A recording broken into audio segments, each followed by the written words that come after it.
देवळा तालुक्यातील उमराणे परिसरातील राष्ट्रीय मुंबई-आग्रा महामार्गावर गंगास्तूप हॉटेलजवळ शुक्रवार दिनांक 6 मार्च रोजी सकाळी 8:30 वाजेच्या सुमारास हृदय पिवटून टाकणारा भीषण अपघात झालाय.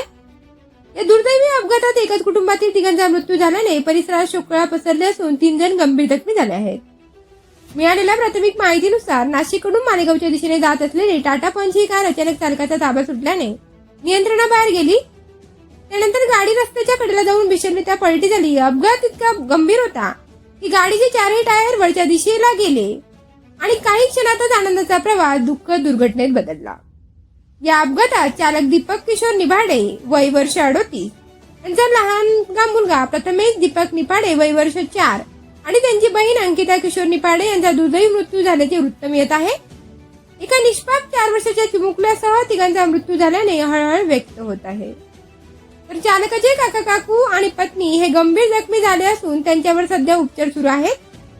जखमींपैकी एका जखमीला पुढील उपचारासाठी नाशिक येथे हलवण्यात आल्याची माहिती मिळत आहे. या दुर्दैवी घटनेमुळे परिसरात शोकाचे वातावरण पसरले असून नागरिकांमध्ये तीव्र हळहळ व्यक्त होत आहे. अपघात होताच परिसरातील नागरिकांनी तातडीने घटनास्थळी धाव घेत मदत कार्य सुरू केले. चिचवे येथील बाबाजी रुग्णवाहिका तसेच उमराणे येथील जेके रुग्णवाहिकेचे चालक राहुल वाघ व गणेश पवार हे घटनास्थळी दाखल झाले. जखमींना तातडीने रुग्णवाहिकेतून मालेगाव येथील रुग्णालयात उपचारासाठी दाखल करण्यात आले.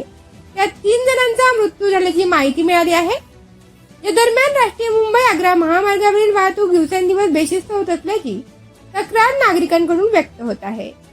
अनेक वाहन चालक अतिवेगाने वाहन चालवत असल्यामुळे वारंवार अपघात होत असून निष्पाप नागरिकांना जीव गमवावा लागत आहे.